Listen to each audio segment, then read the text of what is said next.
이제는 그림을 보시기에 될 텐데요.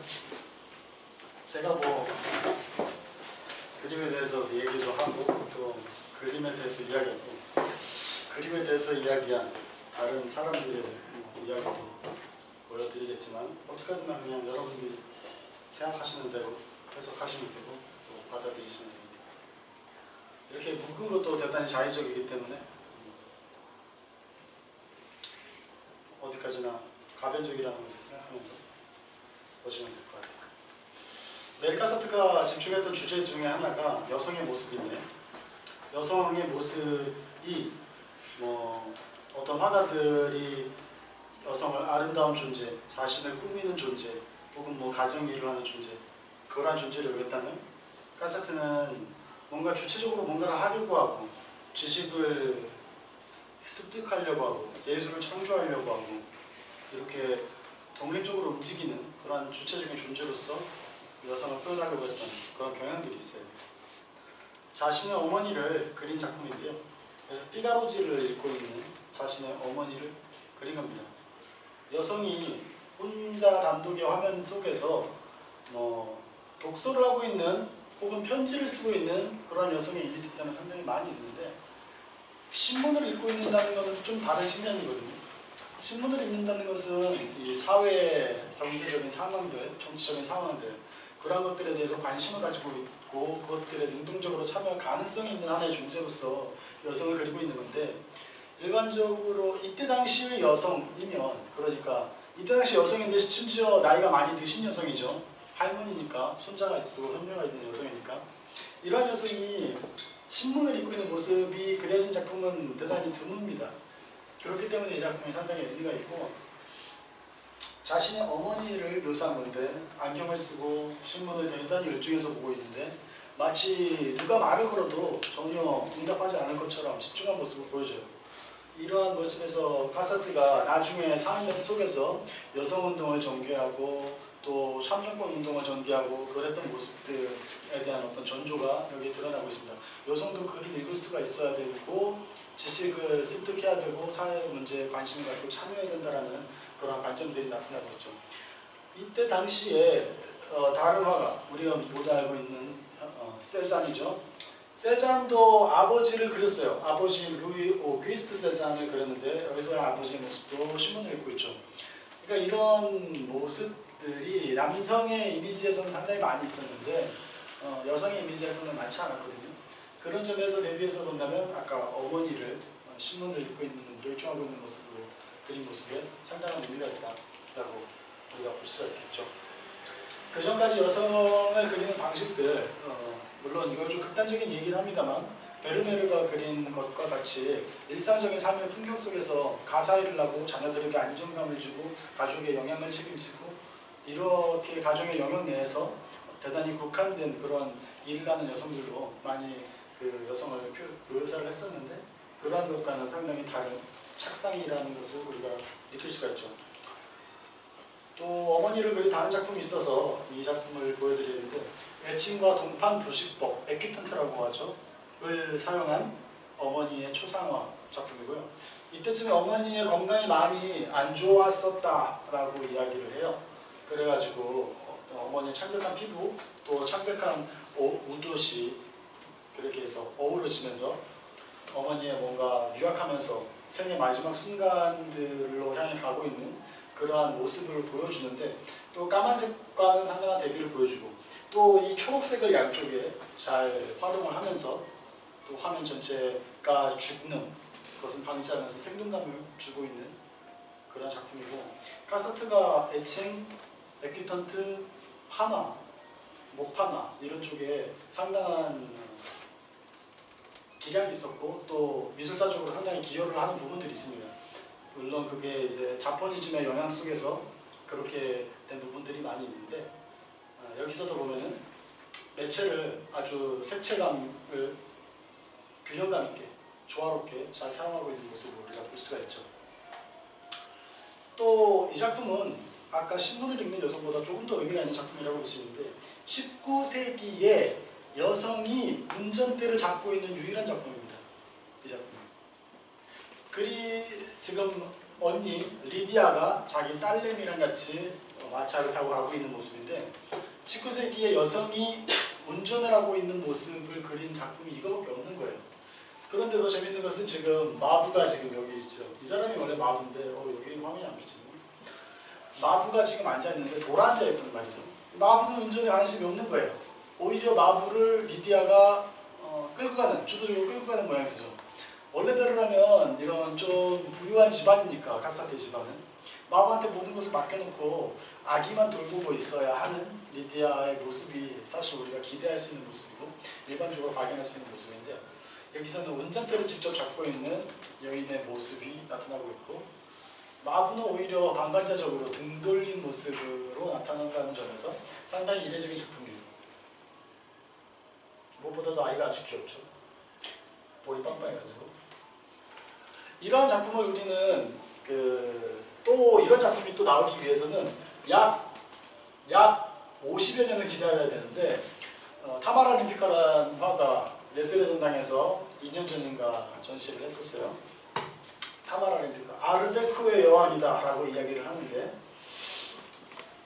타마라 림피카가 그린 작품 초록색 부가티에 앉은 자화상 여기에서는 운전하는 여성의 모습 당시에도 아주 드문 것이었죠. 그런데 그것도 아주 초록색의 팬시한 부가티를 타고 있는 모습으로서 자신을 그린 여성 화가의 모습 이 50년 뒤에 나타나게 되는데 어떻게 보면 아까 보여드린 이 작품은 자화상은 아닙니다만 운전을 하고 주도적으로 삶을 움직이고 기계 장비를 작동시키고 내가 가고 싶은 방향으로 스스로 운전해서 나아간다는 측면에서는 어떤 비슷한 세계관을 가지고 있는 작품이라고 볼 수가 있죠. 이 작품도 상당히 멋진 작품이에요. 대각선의 구도 속에서 속도감을 묘사해서 자동차를 운전하는 사람이라기보다는 비행기를 운전하는 사람 같은 스케일이 느껴지는 작품이고 디자인적으로 구도가 잘 되어 있죠. 이 작품은 화장대에 앉은 앙뚜아네트라는 작품인데 아까 보여드린 그 드가와 싸우기 위해서 그렸던 그 소녀의 모습처럼 약간 위에서 또 다시 한번 이 사람을 올려다보는 구도로 표현이 되고 있습니다. 그런데 그림 속에서 거울을 보고 있는데 화장대에 있으니까 물론 거울을 보겠죠. 그럼에도 불구하고 이 표정 속에서 얼굴을 꾸미고 있거나 뭐 겉모습을 치장하고 있는 모습으로서의 앙뚜아네트가 아니라 뭔가 자신의 자아를 발견해 나가고 있는 것 같은 자신의 내면 속으로 침전해 들어가고 있는 것 같은 그런 인상을 주는 표정입니다. 표정 자체가 굉장히 여유롭고 자기 자신의 영혼의 깊은 곳으로 들어가는 것 같은 그런 표정이고 어떻게 보면 우리 잘 알고 있는 손담비의 업신여기 있는 그런 미소 같은 그런 표정이 같기도 하고요. 그런 모습이죠. 이러한 구도가 이 작품만 놓고 보면 뭐 그렇게 의미 부여하는 과도하지 않나 라는 생각이 들 수도 있겠지만 아까 말씀드렸던 베르트 모리조의 그림 속에서 베르트 모리조는 좀 더 여성성의 전형에 가까운 그런 그림들을 그렸는데 이 작품에서 보시면은 뭔가 아름다워져야 한다는 그러한 관념을 실천하고 있는 여성의 모습이 더 많이 보인다면 이 작품에서는 좀 더 자식적이고 좀 더 자족적인 분위기를 풍기는 그러한 것을 느낄 수가 있죠. 아까 얘기했다시피 여성들이 혼자서 그 오페라 극장이나 박물관에 들어간다거나 이런 것들이 제한되는 시점이었습니다. 그래서 남성의 에스코트를 받고 들어가는 것이 일반적인 상황으로 여겨졌는데 그 오페라석에 있는 모습들도 카사트는 남자와 여자가 이렇게 같이 있는 모습들 이런 것들을 그리는 것이 아니라 이렇게 그 여성들이 자기들끼리 같이 예술을 논하고 예술을 즐기고 주도적으로 예술에 참여하고 이러한 모습으로 그렸어요. 그것은 드가가 그 발레 극장이나 또 발레 무대 뒷풍경을 관음증적으로 보았던 그러한 시선들과는 상당히 다른 관점이라고 할 수가 있겠죠.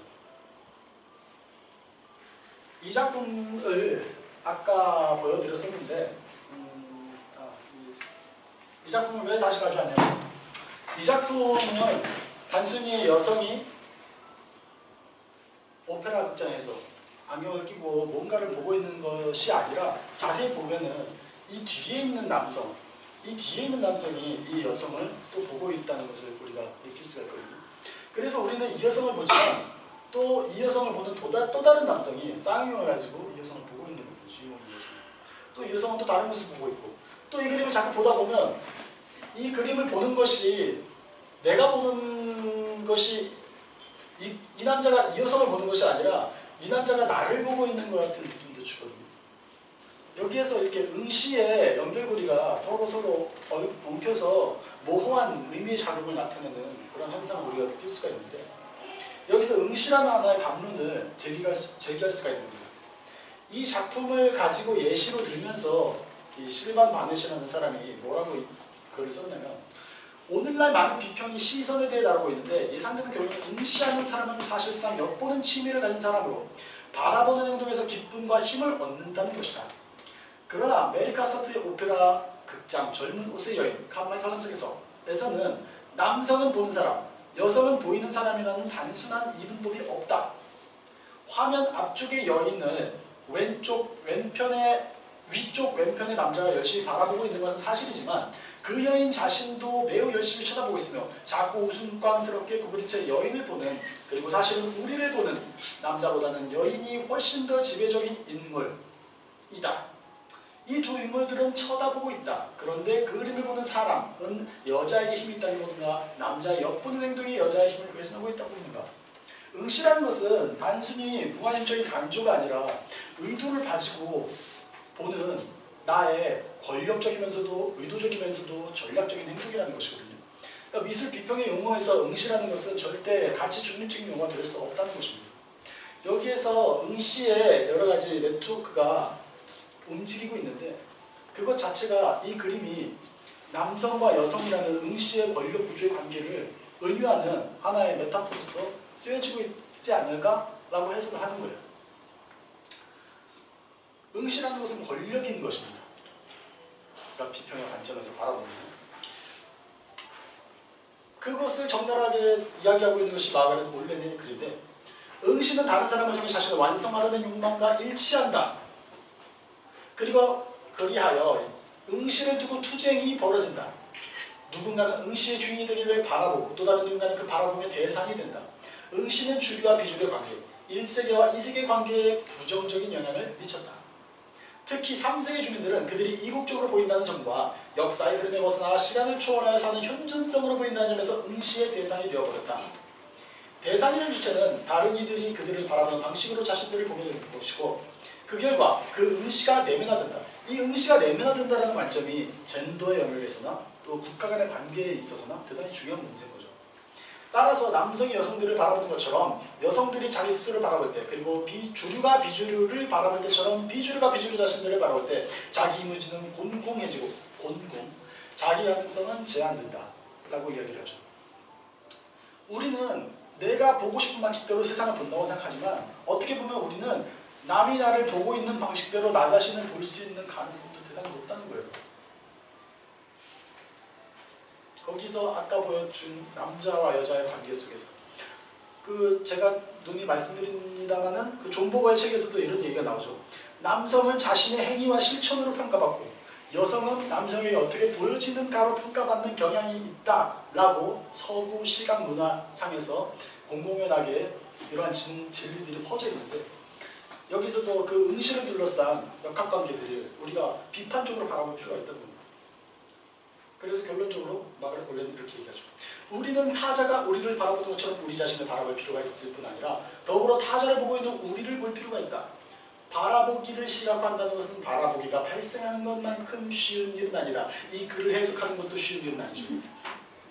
하지만 어찌됐건 중요한 부분은 나 자신이 내 시각의 주체가 될 필요가 있고 나를 바라보는 타자의 시각을 비판적으로 바라보면서 나 자신의 행동과 시각의 전략성을 분명히 깨달을 필요가 있다는 거예요.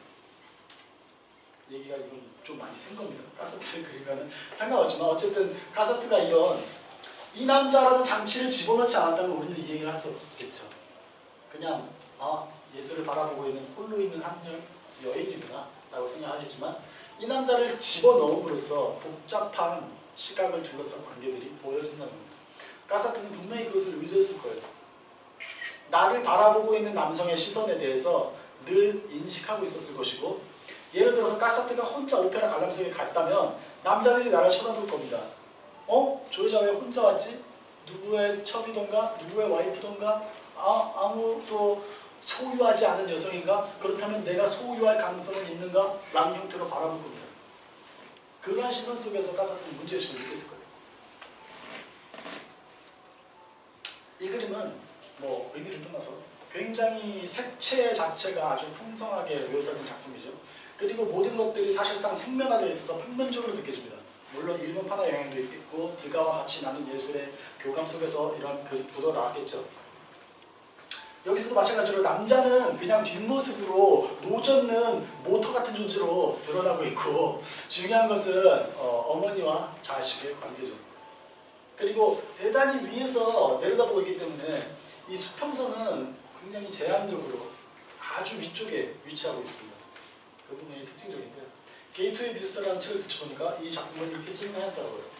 그녀의 색채 팔레트는 조화로운 효과를 빚어낸다. 이는 색상 안에서 서로 인접한 유사색들을 사용한 결과다. 노란색, 초록색, 파란색이 이 그림의 주요 색이다. 이 색채들은 파장이 비교적 유사해서 가까이 두었을 때 서로 강하게 만들지 않는다. 카사트의 색채는 느긋해 보이며 그녀의 주제를 강조해준다. 라고 설명하고 있습니다. 색채를 정말 잘 썼다는 얘기. 이런 작품에서도 르누아르나 모네 작품을 보면 남자가 노를 젓고 여자가 함께 있으면서 호젓한 시간을 보내는 교회 순간들을 묘사하겠지만, 카사트 작품에서는 이렇게 여성들 간의 유대에 대한 모습이 많이 나옵니다. 아마 본인과 언니 리디아의 관계도 이 안에 투영이 되어 있을 거고요. 왜 꼭 남자가 있어야지만 벨노이를 할 수 있느냐 라는 이야기를 하고 싶었던 걸 수도 있죠. 그리고 더 어린 시절로 들어가면 이렇게 귀여운 아이들도 여성들끼리서도 얼마든지 자족적인 시간을 보내고 있을 수 있다라는 것을 설명해 주죠. 이 작품과 관련해서 죽기 전에 꼭 봐야 할 명화 1001이라는 책에서도 이제 아나피네 호그니만이라는 비평가가 써놓은 글을 하나 따왔는데, 카사트가 그린 조용하고 일상적인 그림에는 일상 속의 평범한 여인들이 묘사되어 있지만 그 속에는 극적인 긴장감, 성격, 심리적인 통찰, 감정적인 깊이가 숨겨져 있다. 주인공은 카사트의 사촌 로버트 무어 리들로 권위적인 분위기와 함께 일본 판화의 영감을 받은 경제적이면서도 힘있는 선과 색채가 두드러진다. 카사트는 절친한 친구였던 드가와 일본 판화에 대한 열정을 공유했다. 리들 부인에 따른 어머니의 코를 사실적으로 묘사하는 것에 마음이 상했지만 카사트는 이 그림을 1923년 메트로폴리탄 미술관에 기증하기 전까지 개인 컬렉션에 보관했을 정도로 이 그림에 깊은 애정을 가지고 있었다 라고 설명하고 있습니다. 이 작품이 제가 사실은 제일 좋아하는 작품이고, 이 발표를 하게 된 계기 있고, 제가 워싱턴에 가서 워싱턴 국립초상화 갤러리 거기를 딱 갔는데 이 작품이 너무 제 마음에 되게 깊이 들어왔어요. 왜 그랬는지 모르겠지만 제가 이 색을 되게 좋아합니다. 이 색을 되게 좋아해요. 시계도 이런 색이죠. 이런 파란색과 초록색의 중간적인 색을 제가 되게 좋아해가지고 이 색을 봤는데 되게 저를 깊이 매료시켰더라고요. 여기서 보면 이 아이가, 이 소녀가 혼자 있는 그림 자체가 서양 미술 전체 동토로도 별로 없습니다. 왜냐하면은 아이는 기본적으로 어른의 보호 아래에 있어야 한다는 관념이 깊게 새겨져 있거든요. 아이가 혼자 있다는 것은 뭔가 불안한 상태인 겁니다. 우리가 볼 때는 뭔가 일이 일어나지 않을까? 하지만 그럼에도 불구하고 이 아이는 대단히 도발적인 자세로 나 혼자서도 충분히 잘 쓸 수 있는데 라는 자세를 취하는 것 같죠. 그러면서도 걔가 옆에 한 마리 있어가지고 이제 균형을 잡아줍니다. 서로 약간 시선을 보완하는 것 같기도 하고요. 이 뒤에 보면은 그 바닥 처리가 굉장히 평면적으로 되어 있잖아요.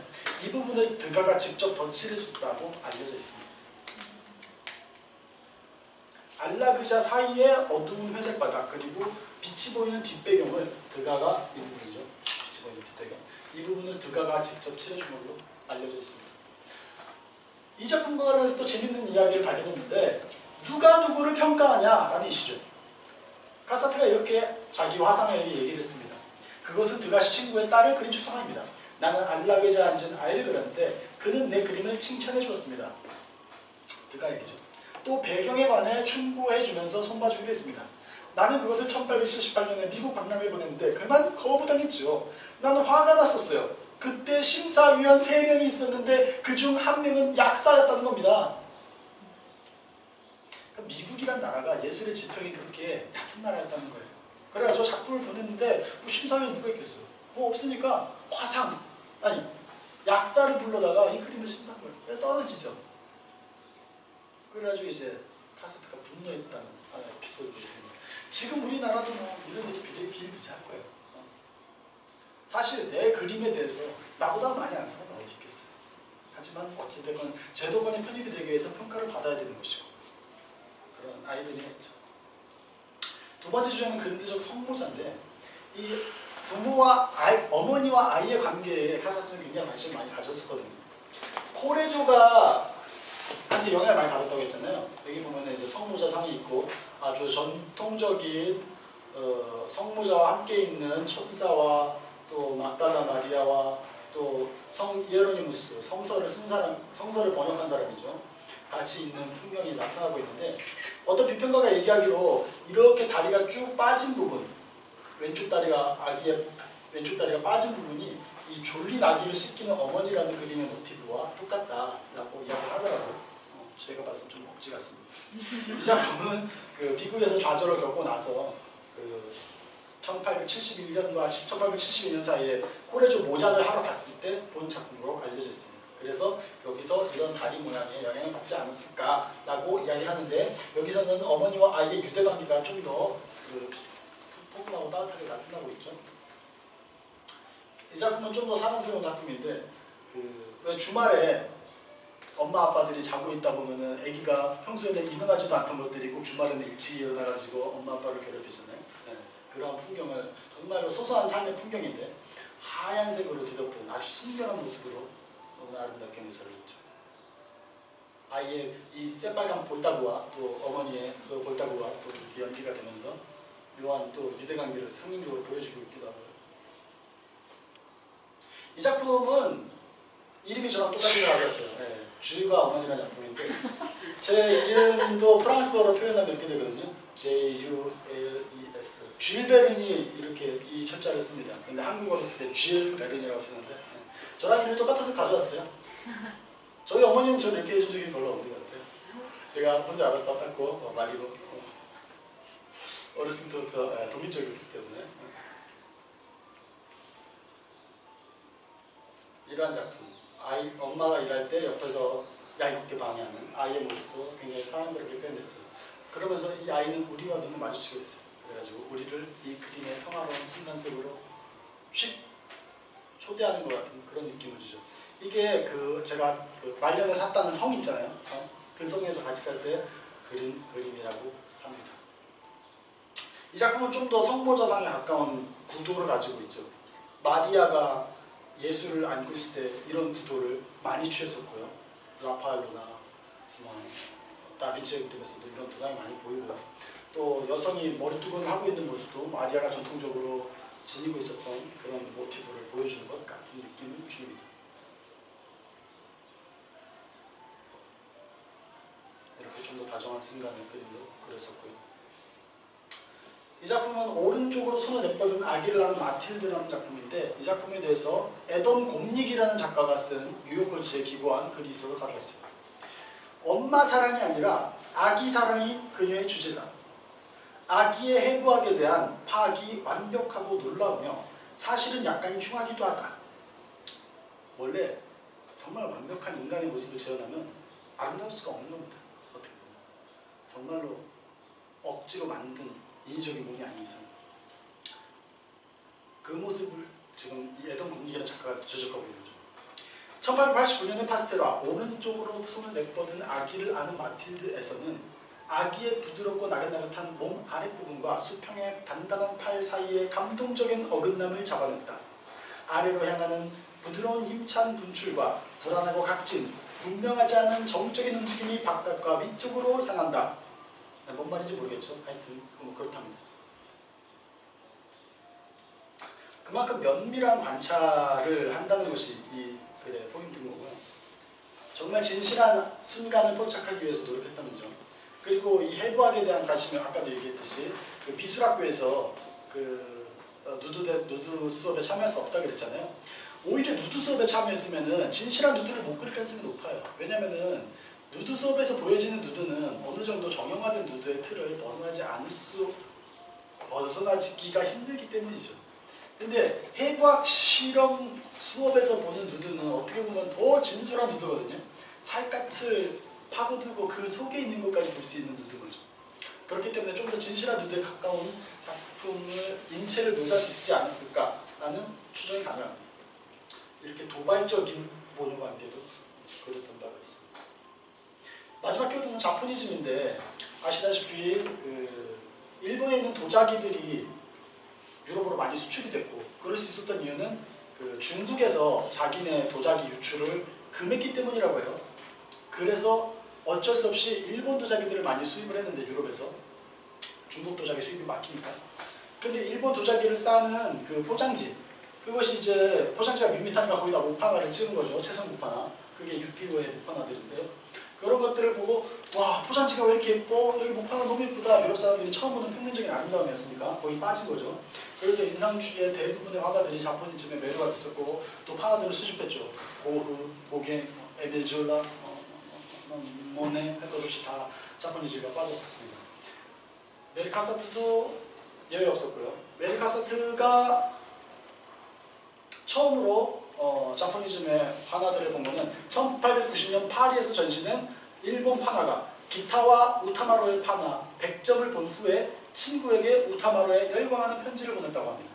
그 후에 카사트는 우타마로의 양식과 아주 비슷한 판화들을 만들기 시작했는데 이것은 판화는 아니지만 그런 구도에 영향을 받은 회화죠. 아주 위에서부터 내려다보고 색면들이 두드러지고 또 이런 꽃무늬의 패턴들도 어디선가 본 것 같은 또 이런 도자기의 패턴들도 어디선가 동양적인 화폭 속에서 본 것 같은 그런 느낌을 자아내죠. 이 사람이 아까 얘기한 우타마로라는 화가 기타가 우타마로라는 그 화가인데 그 이런 유곽에 있는 게이샤들 미인도 이런 거를 굉장히 잘 묘사하셨던 분이고 성공적으로 그리셨던 분이고 이렇게 아주 대단히 선정적이고 노골적인 이거보다 더 노골적인 그림도 많습니다만 심리삭제였는데 그 춘화들 또 굉장히 많이 그리신 분입니다. 이 그림과 이 그림이 어느 정도 유사성이 있다. 잘 유사성이 보이지 않으실 거예요. 그런데 제가 또 책에서 또 긁어왔죠. 두 장면의 구성은 매우 유사하다. 각각 오른쪽 위에서 왼쪽 아래로 내려보는 강한 대각선 구도를 채택한다. 우타마로의 아름다운 여성은 가볍게 악기를 연주하고 있고 카사트의 그림에서는 어머니가 아이의 발을 다정하게 문지르고 있다. 어머니의 오른쪽 발과 악기 연주자의 오른쪽 팔은 모두 그들이 들고 있는 대상과는 대조적으로 엄격하게 수직적이다. 우타마로의 그림 속 여인의 옷은 완전히 윤곽선으로 표현되어 있고 인물의 부피감이나 옷의 그림자를 만들려는 노력은 전혀 보이지 않는다. 이와 유사하게 카사트는 어머니에게 넓은 줄무늬 옷을 입혀 우타마로가 그린 여인의 외곽선과 같은 성적인 효과를 내고 있다. 우타마로의 판화의 배경은 거의 비어있고 이는 흐트러진 꽃무늬와 글씨가 가득한 악보를 제외하고는 여인 뒤에 어떤 공간도 없음을 표현한다. 카사트는 배경을 공간으로 채웠지만 요란한 꽃무늬가 일본 작품의 꽃을 환기시킨다. 줄줄줄줄 붙어있는데 하여튼 이런 유사성들이 발견된다고 합니다. 그리고 나서 그 자신의 판화로 독자적인 자포니즘의 화들을 그리기 시작합니다. 그래서 이 작품을 보시면은 그 일본 판화 영향을 받은 완전히 평면적인 이런 원근법 구도들이 나타나고 이런 꽃무늬의 패턴들이 나타나고 또 이 여인의 등의 곡선에서 우리가 아까 보았던 이 우타마로의 판화에서 나왔던 이런 곡선들의 어떤 데자뷰가 느껴지기도 하죠. 그리고 이 작품은 그 카사트의 그림 중에서 거의 유일한 전면부 누드 회화입니다. 전면에 누드가 드러난 유일한 작품이에요. 하지만 마찬가지로 이 작품에서도 그 자포니즘의 영향을 받기 때문에 평면적이면서도 그 여인들이 일본 판화에서 보면 유곽에서 여인들이 목욕하는 장면들 이런 것들이 굉장히 많이 나오거든요. 그런 모티브를 차용을 해서 그린 작품입니다.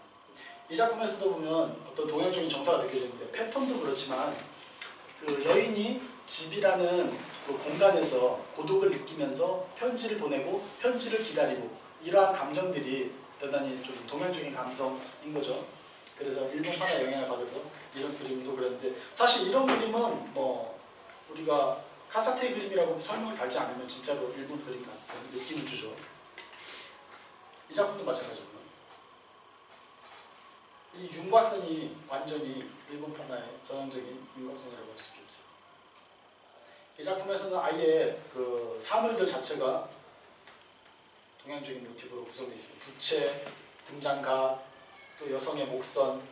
이 여성의 목선을 잘 보시면은 여기 나와 있는 우타마루의 추나성에 나와 있는 여성의 목선과 상당한 유사성이 보이죠.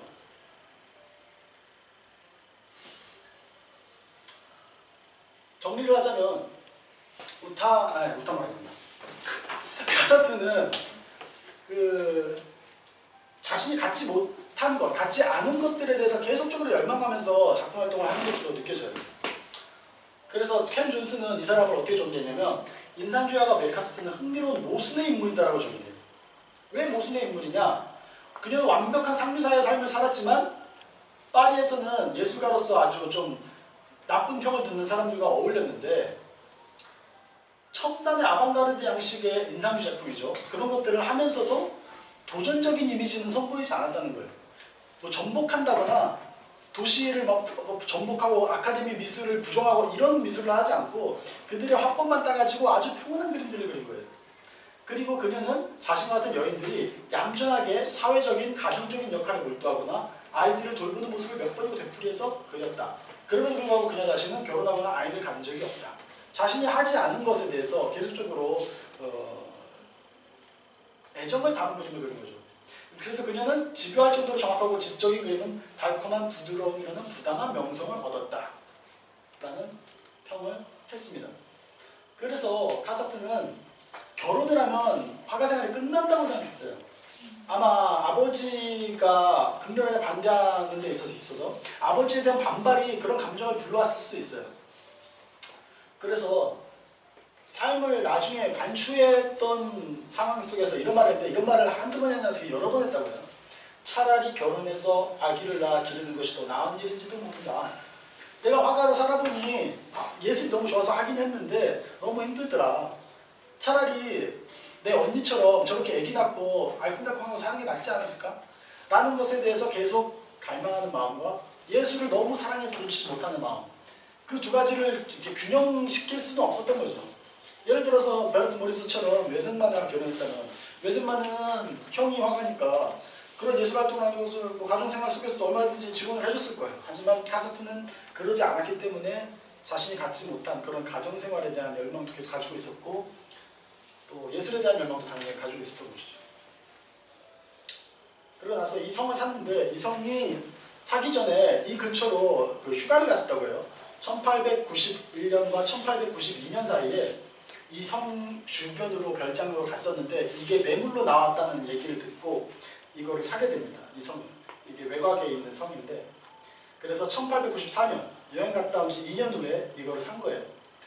그래서 샀는데 여기서 되게 많은 시련을 겪습니다. 이 집을 리모델링을 했는데 그런 걸 하는 과정 자체가 자기한테 너무 힘들었다는 거예요. 왜냐? 리모델링을 하면은 그걸 계속적으로 감독을 하고 지시를 해야 되고 확인을 해야 되는데 그러면 자기 작품 활동을 못 하잖아요.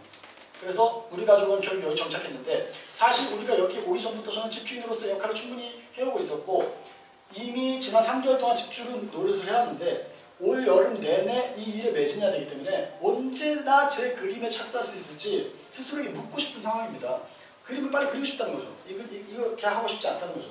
이 집은 진짜 좋습니다. 수도시설도 손받고 이 일이 정말로 엉망이라고 할 수 없는 상황이지만 저는 인부들에게 이래라 저래라 하고 싶지 않고 제 말을 듣고 있지도 않는 사람이라는 겁니다. 그러니까 자기 작품 활동에 매진할 수 없는 상황인 거죠. 이 집을 수리하기 위해서. 집주인들도 이렇게 나름 고민들이 있는 거예요. 우리가 집주인들 부러워하지만 저도 집주인이 되보니까 고민이 생기더라고요. 뭔 소리야. 그래서 이 사람이 원하는 거는 작업뿐이라는 말을 해요. 내가 원하는 것은 작업을 하기 위해 자유로워지는 거예요. 저희 어머니는 야외 활동에 대해서 신경 쓸 나이도 아니고 그런 말 요력도 없으시죠. 저도 관심 없고요. 제 오빠, 아까 얘기했던 그 철도회사 회장님이죠. 제 오빠는 저를 비웃겠지만 저는 이걸 팔아버리고 저만의 자리로 돌아가기까지 그 어떤 말도 하고 싶지 않아요. 확실히 그게 제가 원하는 거예요. 저는 아주 약간의 작업만을 할 수 있는 지금 상황에 완전히 질려버렸어요.